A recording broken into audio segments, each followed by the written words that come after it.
Hello viewer, welcome back to our channel maths zone with PP. मैं संजीव कुमार आज आपको class 12 की राजनीति शास्त्र की बुक 2 की चैप्टर 2 जो एक दल के प्रभुत्व की दौर है उसकी डिटेल जानकारी देता हूं। तो आइए स्टार्ट होते हैं अब। तो आइए आज हम आपको चैप्टर 2 जो एक दल के प्रभुत्व का दौर है इसे डिटेल से देखते हैं। तो इसमें पहला पॉइंट है लोकतंत्र स्थापित करने की चुनौती। तो आइए इसे हम देखते हैं। तो आपको अब अंदाजा लग चुका होगा कि स्वतंत्र भारत का जन्म किन कठिन परिस्थिति आपको अब अंदाजा लग चुका होगा कि स्वतंत्र भारत का जन्म किन कठिन परिस्थितियों में हुआ। अपने देश के सामने शुरुआत से ही राष्ट्र निर्माण की चुनौती थी और इन गंभीर चुनौतियों के बारे में आप पढ़ चुके हैं। ऐसी चुनौतियों की चपेट में आकर कई अन्य देशों के नेताओं ने फैसला किया कि उनके देश के अभी लोकतंत्र को नहीं अपनाया जा सकता है। इन नेताओं ने कहा कि राष्ट्रीय एकता हमारी पहली प्राथमिकता है और लोकतंत्र को अपनाने से मतभेद और संघर्ष को बढ़ावा मिलेगा। उपनिवेशवाद के चंगुल से आजाद हुए कई देशों में इसी कारण अलोकतांत्रिक शासन व्यवस्था कायम हुई। इस अलोकतांत्रिक शासन व्यवस्था के कई रूप थे। कहीं पर थोड़ा बहुत लोकतंत्र रहा लेकिन प्रभावी नियंत्रण किसी एक नेता के हाथ में था। तो कहीं पर एक दल का शासन कायम हुआ और कहीं कहीं पर सीधे सीधे सेना ने सत्ता की बागडोर संभाली। अलोकतांत्रिक शासन व्यवस्थाओं की शुरुआत इस वायदे से हुई कि जल्दी ही लोकतंत्र कायम कर दिया जाएगा। बहरहाल एक बार कहीं अलोकतांत्रिक शासन के पांव जम गए तो फिर उसे बदल पाना मुश्किल होता गया। अब देखिए भारत में भी परिस्थितियां बहुत अलग नहीं थी, लेकिन आजाद भारत के नेताओं ने अपने लिए कहीं ज्यादा कठिन रास्ता चुनने का फैसला किया। नेताओं ने कोई और रास्ता चुना होता तो वह आश्चर्य की बात होती, क्योंकि हमारे स्वतंत्रता संग्राम की गहरी प्रतिबद्धता लोकतंत्र से थी। हमारे नेता लोकतंत्र में राजनीति के निर्णायक भूमिका को लेकर सचेत थे। वे राजनीति को समस्या के रूप में नहीं देखते थे, वे राजनीति को समस्या के समाधान का उपाय मानते थे। हर समाज के लिए यह फैसला करना जरूरी होता है कि उसका शासन कैसे चलेगा और वह किन कायदे कानूनों पर अमल करेगा। चुनने के लिए हमेशा कई नीतिगत विकल्प मौजूद होते हैं। किसी भी समाज के कई समूह होते हैं, इनकी आकांक्षाएं अक्सर अलग अलग और एक दूसरे के विपरीत होती है। ऐसे में हम विभिन्न समूहों के हितों के आपसी टकराव से कैसे निपट सकते हैं, इसी सवाल का जवाब है लोकतांत्रिक राजनीति। सत्ता और प्रतिस्पर्धा राजनीति की दो सबसे ज्यादा जाहिर चीजें हैं, लेकिन राजनीतिक गतिविधि का उद्देश्य जनहित का फैसला करना और उस पर अमल करना होता है और ऐसा होना भी चाहिए। हमारे नेताओं ने इसी रास्ते को चुनने का फैसला किया।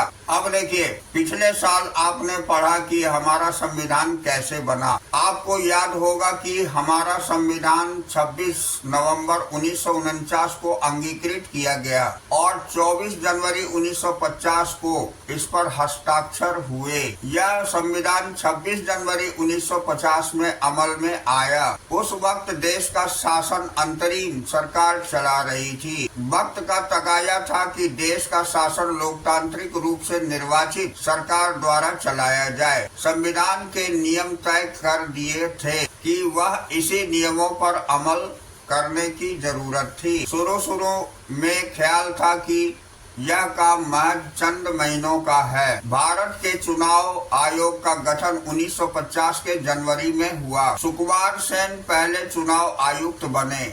ये पॉइंट याद रखने की चीज। सुकुमार सेन पहले चुनाव आयुक्त बने। उम्मीद की जा रही थी कि देश का पहला आम चुनाव 1950 में ही किसी वक्त हो जाएगा। बहरहाल चुनाव आयोग ने पाया कि भारत के आकार को देखते हुए एक स्वतंत्र और निष्पक्ष आम चुनाव कराना कोई आसान मामला नहीं है। चुनाव कराने के लिए चुनाव क्षेत्रों का सीमांकन जरूरी था। फिर मतदाता सूची यानी मताधिकार प्राप्त वयस्क व्यक्तियों की सूची बनाना भी आवश्यक था। इन दोनों कामों में बहुत सारा समय लगा। मतदाता सूचियों का जब पहला प्रारूप प्रकाशित हुआ तो पता चला कि इसमें 40 लाख महिलाओं के नाम दर्ज होने से रह गए हैं। इन महिलाओं को अला की बेटी, फला की बेटी के रूप में दर्ज किया गया था। चुनाव आयोग ने ऐसी प्रविष्टियों को मानने से इनकार कर दिया।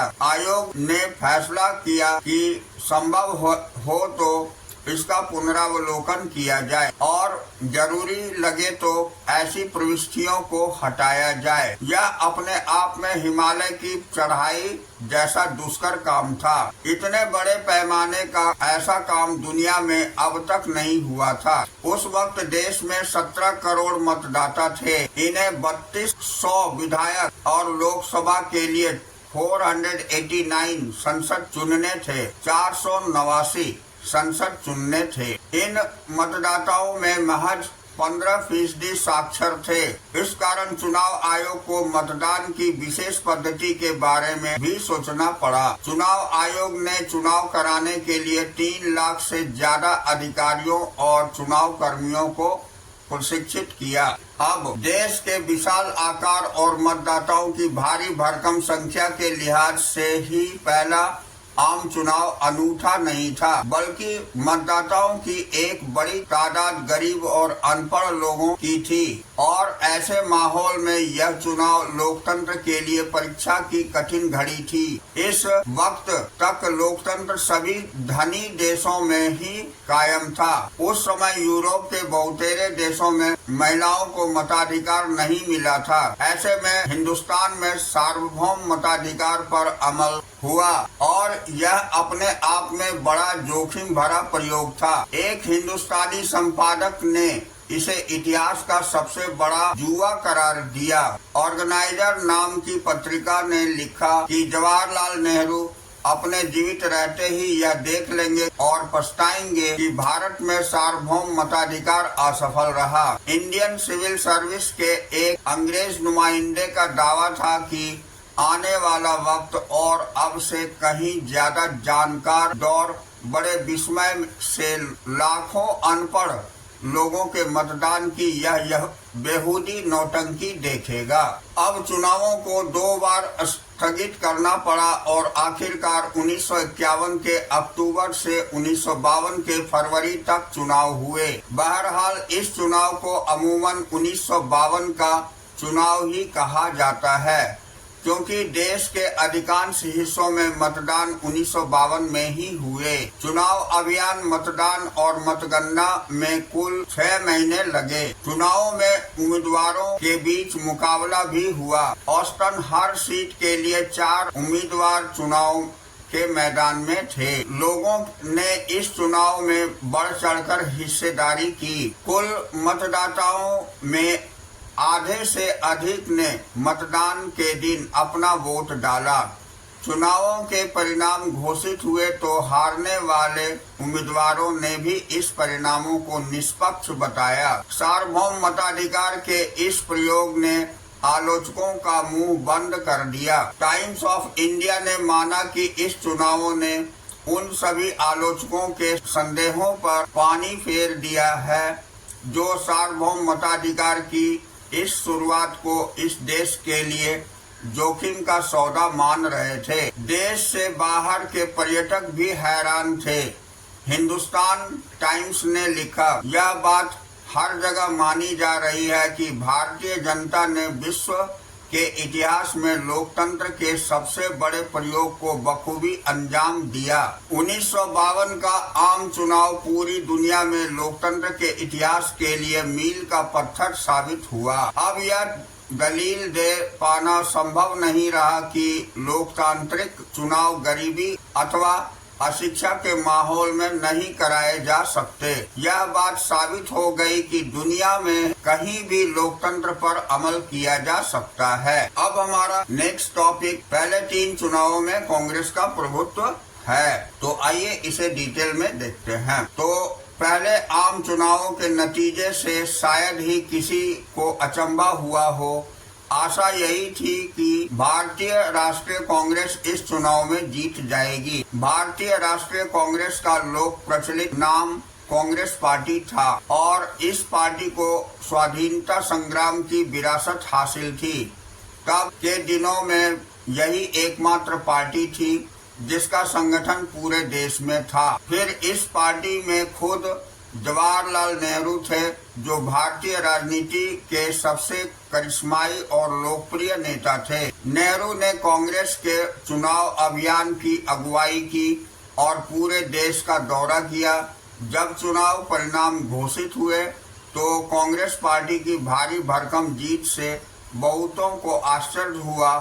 इस पार्टी ने लोकसभा के पहले चुनाव में कुल 489 सीटों में से 364 सीटें जीती और इस तरह हुआ किसी भी प्रतिद्वंदी से चुनावी दौड़ में बहुत आगे निकल गई। जहां तक सीटों पर जीत हासिल करने का सवाल है, पहले आम चुनाव में भारतीय कम्युनिस्ट पार्टी दूसरे नंबर पर रही। उसे कुल 16 सीट हासिल हुई। लोकसभा के चुनाव के साथ साथ विधानसभा के भी चुनाव कराए गए थे। कांग्रेस पार्टी को विधानसभा के चुनाव में भी बड़ी जीत हासिल हुई। त्रावणकोर, कोचीन, आज के केरल का हिस्सा, मद्रास और उड़ीसा को छोड़कर सभी राज्यों में कांग्रेस ने अधिकतर सीटों पर जीत दर्ज की। आखिरकार इन 3 राज्यों में भी कांग्रेस की ही सरकार बनी। इस तरह राष्ट्रीय और प्रांतीय स्तर पर दूसरे देश में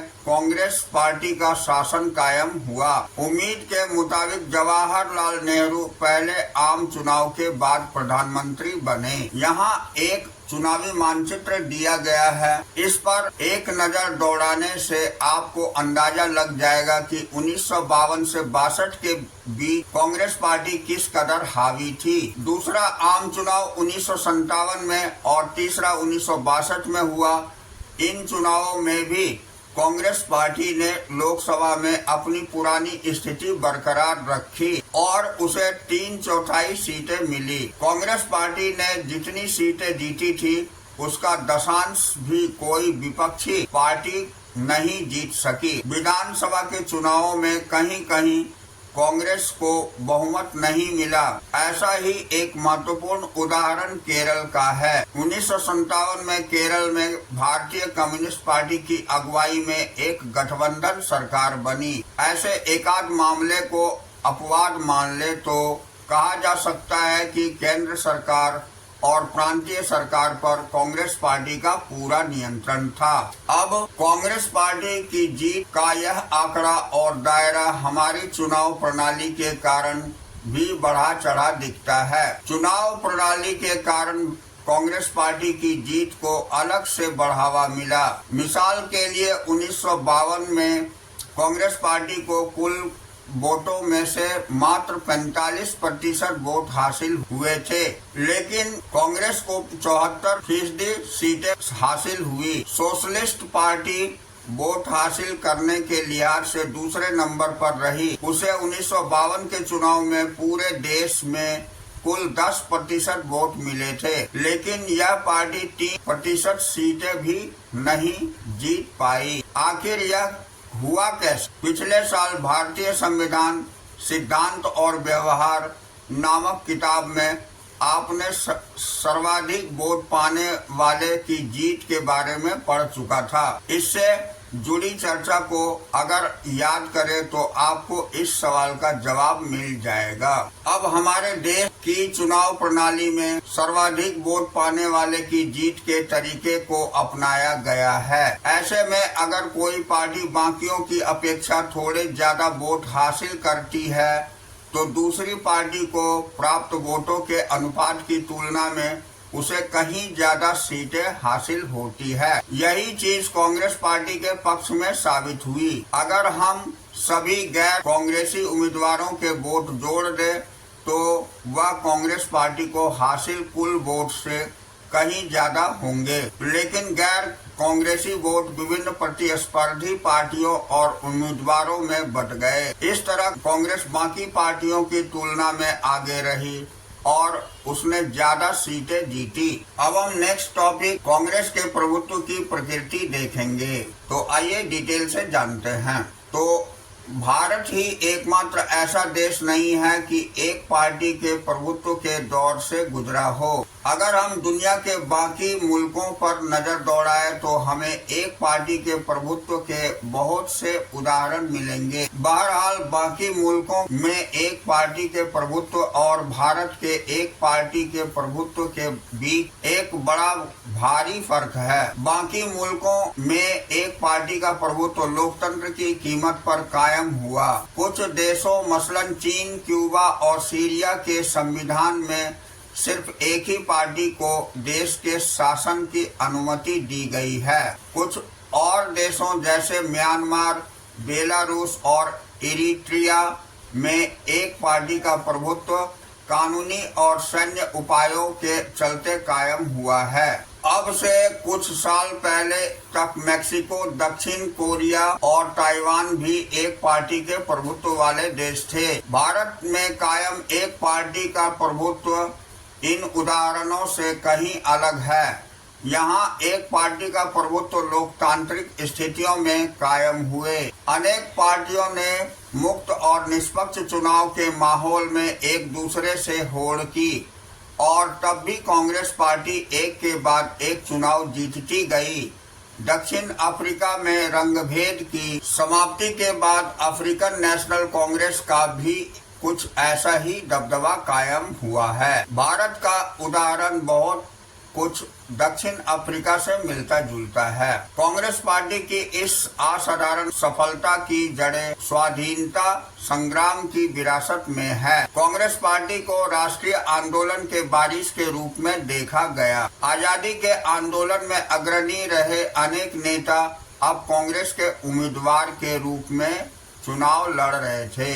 कांग्रेस पहले से ही एक सुसंगठित पार्टी थी। बाकी दल अभी अपनी रणनीति सोच ही रहे थे कि कांग्रेस अपना अभियान शुरू कर देती थी। दरअसल अनेक पार्टियों का गठन स्वतंत्रता के समय के आसपास अथवा उसके बाद में हुआ। कांग्रेस को अव्वल और एकलौता होने का फायदा मिला। आजादी के वक्त यह एक पार्टी देश में चहु और फैल चुकी थी। आप यह बात दिए गए मानचित्र में देख चुके हैं। फिर इस पार्टी के संगठन का नेटवर्क स्थानीय स्तर पर पहुंच चुका था। सबसे बड़ी बात यह थी कि कांग्रेस हाल फिलहाल तक आजादी के आंदोलन की अगुवा रही थी और उसकी प्रकृति सबको समेटकर मेल जोल के साथ चलने की थी। अब हम इसके अंतर्गत अगला पॉइंट कांग्रेस एक सामाजिक और विचारधारात्मक गठबंधन के रूप में ये पॉइंट देखेंगे। तो आप यह बात पढ़ चुके हैं कि कांग्रेस का जन्म 1885 में हुआ था। उस वक्त यह नव शिक्षित कामकाजी और व्यापारिक वर्गों का एक हित समूह भर थी, लेकिन 20वीं सदी में इसने जन आंदोलन का रूप ले लिया। इस वजह से कांग्रेस ने एक जनव्यापी राजनीतिक पार्टी का रूप लिया और राजनीतिक व्यवस्था में इसका दबदबा कायम हुआ। शुरू में कांग्रेस में अंग्रेजी, दांव, अगड़ी जाति, उछले मध्य वर्ग और शहरी अभिजन का बोलबाला था, लेकिन कांग्रेस ने अब भी सविनय अवज्ञा जैसे आंदोलन चलाए। उसका सामाजिक आधार बढ़ा। कांग्रेस ने परस्पर विरोधी हितों के कई समूहों को एक साथ जोड़ा। कांग्रेस में किसान और उद्योगपति, शहर के बासिंदे और गांव के निवासी, मजदूर और मालिक एवं मध्य, निम्न, उच्च वर्ग तथा जाति सबको जगह मिली। धीरे धीरे कांग्रेस का नेतृवर्ग भी विस्तृत हुआ। इसका नेतृवर्ग अब उच्च वर्ग या जाति के पेशेवर लोगों तक ही सीमित नहीं रहा। इसमें खेती किसान की बुनियाद वाले और गांव गिरान की तरफ रुझान रखने वाले नेता भी उभरे। आजादी के समय तक कांग्रेस एक सतरंगे सामाजिक गठबंधन की शक्ल अख्तियार कर चुकी थी और वर्ग, जाति, धर्म, भाषा तथा अन्य हितों के आधार पर इस सामाजिक गठबंधन से भारत की विविधता की नुमाइंदगी हो रही थी। इनमें से अनेक समूहों ने अपनी पहचान को कांग्रेस के साथ एकमेक कर दिया। कई बार यह भी हुआ कि किसी समूह ने अपनी पहचान को कांग्रेस के साथ एकसार नहीं किया और अपने अपने विश्वासों को मानते हुए बतौर एक व्यक्ति या समूह के कांग्रेस के भीतर बने रहे। इस अर्थ में कांग्रेस एक विचारधारात्मक गठबंधन भी थी। कांग्रेस ने अपने अंदर क्रांतिकारी और शांतिवादी, कंजर्वेटिव और रेडिकल, गर्मपंथी और नरमपंथी, दक्षिणपंथी, वामपंथी और हर धारा के मध्य मार्गियों को समाहित किया। कांग्रेस एक मंच की तरह थी जिस पर अनेक समूह, हित और राजनीतिक दल तक आ जुटते थे और राष्ट्रीय आंदोलन में भाग लेते थे। आजादी से पहले के वक्त में अनेक संगठन और पार्टियों को कांग्रेस में रहने की इजाजत थी। हालांकि इन संगठनों और पार्टियों के अपने अपने संविधान थे। इसका सांगठनिक ढांचा भी अलग था। इनमें से कुछ, मसलन कांग्रेस सोशलिस्ट पार्टी, बाद में कांग्रेस से अलग हो गए और विपक्षी दल बने। किसी खास पद्धति, कार्यक्रम या नीति को लेकर मौजूद मतभेदों को कांग्रेस पार्टी सुलझा भले न पाए, लेकिन उन्हें अपने आप में मिलाए रखती थी और एक आम सहमति कायम कर ले जाती थी। अब हम अगला पॉइंट इसमें गुटों में तालमेल और सहनशीलता देखते हैं। तो कांग्रेस के गठबंधनी स्वभाव ने उसे एक असाधारण ताकत दी। पहली बात तो यह कि जो भी आए गठबंधन उसे अपने में शामिल कर लेता है। इस कारण गठबंधन को अतिवादी रुख अपनाने से बचना होता है और हर मसले पर संतुलन को साधकर चलना पड़ता है। सुलह समझौते के रास्ते पर चलना और सर्व समावेशी होना गठबंधन की विशेषता होती है। इस रणनीति की वजह से विपक्ष कठिनाई में पड़ा। विपक्ष कोई बात कहना चाहे तो कांग्रेस की विचारधारा और कार्यक्रम में उसे तुरंत जगह मिल जाती थी। दूसरे, अगर किसी पार्टी का स्वभाव गठबंधनी हो तो अंदरूनी मतभेदों को लेकर उसे सहनशीलता भी ज्यादा होती है। विभिन्न समूह और नेताओं की महत्वाकांक्षाओं की भी उसमें समाई हो जाती है। कांग्रेस ने आजादी की लड़ाई के दौरान इन दोनों ही बातों पर अमल किया था और आजादी मिलने के बाद भी इस पर अमल जारी रखा। इसी कारण अगर कोई समूह पार्टी के रुख से अपना सत्ता में प्राप्त अपने हिस्से से नाखुश हो, तब भी वह पार्टी में ही बना रहता था। पार्टी को छोड़कर विपक्षी की भूमिका अपनाने की जगह पार्टी में मौजूद किसी दूसरे समूह से लड़ने को बेहतर समझता था। पार्टी के अंदर मौजूद विभिन्न समूह गुट कहे जाते हैं। अपने गठबंधनी स्वभाव के कारण कांग्रेस विभिन्न गुटों के प्रति सहनशील थी और इस स्वभाव से विभिन्न गुटों को बढ़ावा भी मिला। कांग्रेस के विभिन्न गुटों में से कुछ विचारात्मक सरोकारों की वजह से बने थे, लेकिन अक्सर गुटों के बनने के पीछे व्यक्तिगत महत्वाकांक्षा तथा प्रतिस्पर्धा की भावना भी काम करती थी। ऐसे में अंदरूनी गुटबाजी कांग्रेस की कमजोरी बनने की बजाय उसकी ताकत साबित हुई। चूंकि पार्टी के भीतर विभिन्न गुटों की आपसी होड़ के लिए गुंजाइश थी, इसलिए विभिन्न हित और विचारधाराओं की नुमाइंदगी कर रहे नेता कांग्रेस के भीतर ही बने रहे। पार्टी से बाहर निकलकर नई पार्टी बनाने को इन्हें बेहतर नहीं समझा। अब आगे देखते हैं। तो कांग्रेस की अधिकतर प्रांतीय इकाइयों विभिन्न गुटों को मिलाकर बनी थी। ये गुट अलग अलग विचारात्मक रूप अपनाते थे और कांग्रेस एक भारी भरकम मध्य मार्गी पार्टी के रूप में उभरकर सामने आती थी। दूसरी पार्टियां मुख्यतः कांग्रेस के इस या उस गुट को प्रभावित करने की कोशिश करती थी। इस तरह बाकी पार्टियां हाशिए पर रहकर नीतियों और फैसलों को अप्रत्यक्ष रीति से प्रभावित कर पाती थी। ये पार्टियां सत्ता के वास्तविक इस्तेमाल से कोसों दूर थी। शासक दल का कोई विकल्प नहीं था। इसके बावजूद विपक्षी पार्टियां लगातार कांग्रेस की आलोचना करती थी, उस पर दबाव डालती थी और इस क्रम में उसे प्रभावित करती थी। गुटों की मौजूदगी की यह प्रणाली शासक दल के भीतर संतुलन साधने के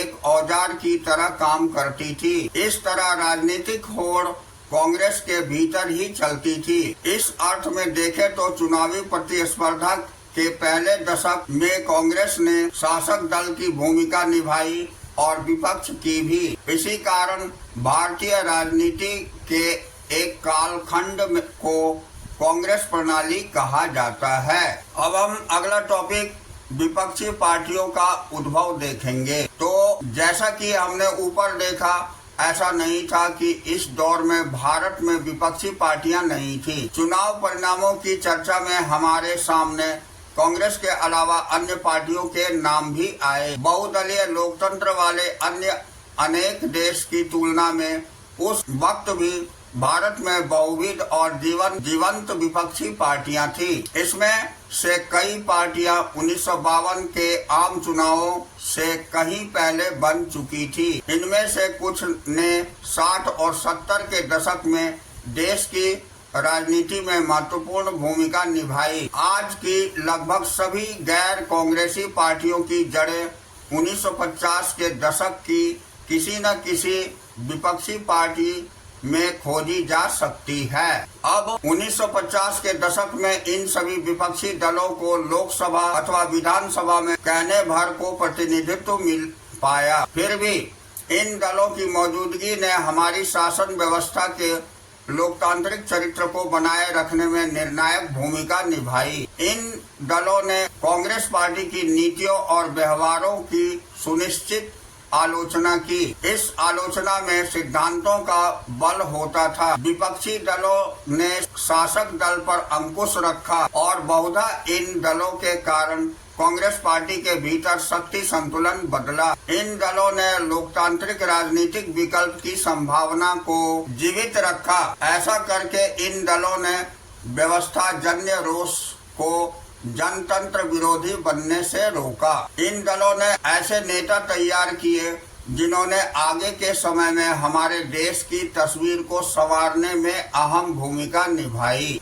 अब शुरुआती सालों में कांग्रेस और विपक्षी दलों के नेताओं के बीच पारस्परिक सम्मान का गहरा भाव था। स्वतंत्रता की उद्घोषणा के बाद अंतरिम सरकार ने देश का शासन संभाला था।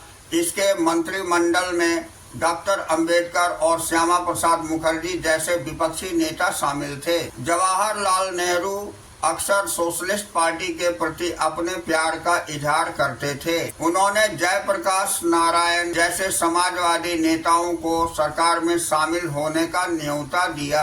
अपने राजनीतिक प्रतिद्वंदी से इस किस्म का निजी रिश्ता और उसके प्रति सम्मान का भाव दलगत प्रतिस्पर्धा के तेज होने के बाद लगातार कम होता गया। इस तरह अपने देश में लोकतांत्रिक राजनीति का पहला दौर एकदम अनूठा था।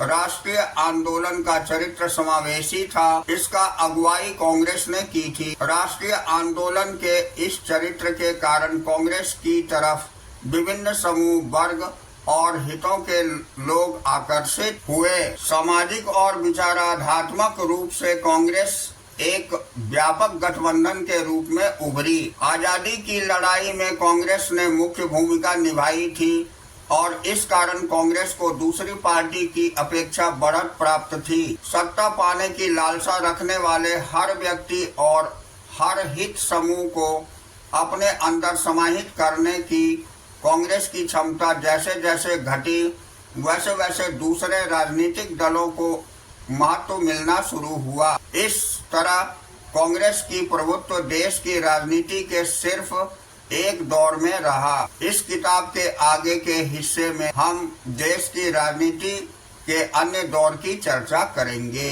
तो यहाँ हमारी चैप्टर समाप्त हो जाती है। फिर हम अगले दिन मिलेंगे नेक्स्ट चैप्टर में और नेक्स्ट क्लास के साथ।